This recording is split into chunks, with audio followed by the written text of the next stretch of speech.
Hi there and welcome to another episode of The Leading Conversation. I'm very lucky to have with me today Dave Wessels. Dave is the current Melbourne Rebels head coach, also having coached in Australia the Brumbies and the Western Force. Dave, thanks very much for your time. It's good to be with you here in Melbourne and chatting to you. I think the first thing I wanted to ask, obviously most of the people watching this will be from South Africa. What would you say has been the biggest discernible difference between coaching in Australia and coaching in South Africa? Well, the first thing I'm going to ask you is your camera adding 5 kilos to me here? I want to talk about leadership per se. You obviously were the youngest Super Rugby coach, if I'm correct in saying that. And you've had some influences in your life in terms of as a leader and as a coach. What do you think has formed what has formed your way of leading a group of individuals trying to pursue a common goal? Yeah, I think to be honest, I just had the most incredible luck along the journey, and there's been an incredible number of people that have helped me get to where I am, which I just wouldn't be here if it wasn't for those people. And I think all of them in their own way have added something to the way that I coach. I've been lucky enough to have watched guys like Rassie Erasmus, Brendan Fenter, Gary Gold, Stephen Larkham, Laurie Fisher, obviously Jake White, Michael Foley, all of those guys just exceptional coaches, but I think ultimately you sort of have to be authentic, to get any sort of traction with the players. I think you sort of take bits and pieces from all of those people and try to sort of blend it into your own way of doing things. And I guess probably that's what we try to do with our coaching in our group, is just try to be ourselves. Like, we're not perfect, we make a lot of mistakes, and when we do make mistakes, we sort of just put our hand up in front of the players and say that we've made a mistake. And I think that also kind of encourages them to recognise that making errors and wanting to learn and be better is actually acceptable, and something that we're all just trying to do. You spoke about authenticity. I think the one thing I remember, it was the Italian football manager Arrigo Sacchi, who said you don't have to have been a horse to be a jockey. Yeah. And I think one of your unique points is that you weren't a player. I was. Were you a player? I was pretty terrible. You weren't an elite player, but you spoke about being authentic. How have you been able to be yourself and still get credibility in these groups of people, despite not having been a player?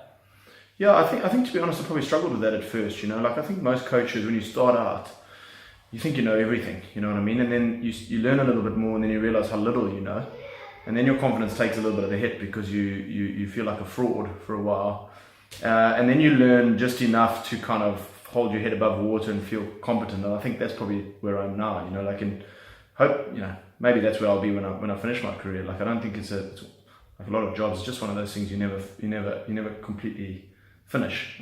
I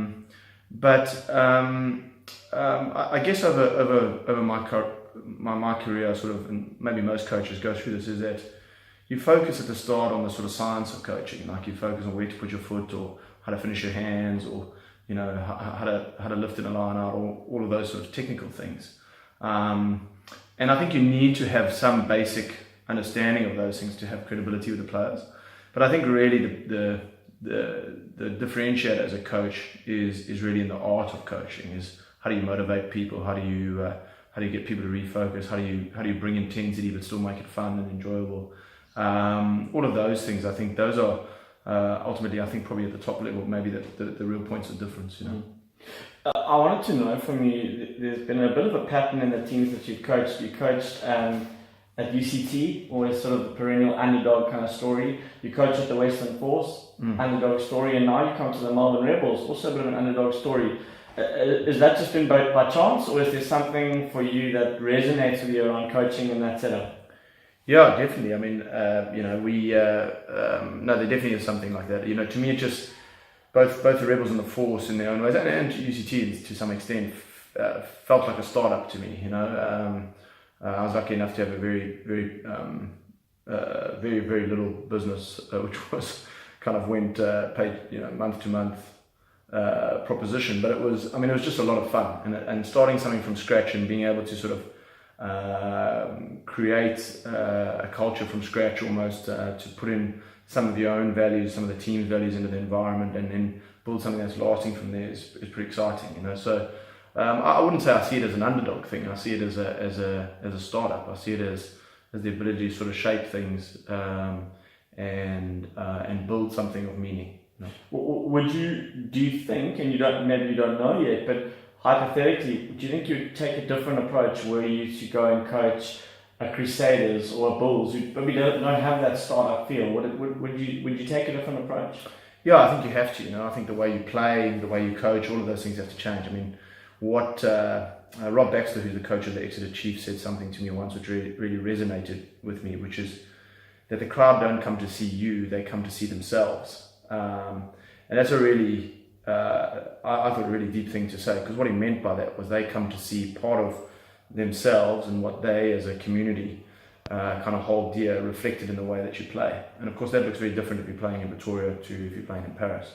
And so I think the first thing that we try to do when we get to a new team or a new environment is to figure out what's the DNA of the community around the team. You know, like we've got to let that inform the way we try to play our rugby, because then it feels natural, you know, and it feels authentic, as opposed to just imposing a style on the team.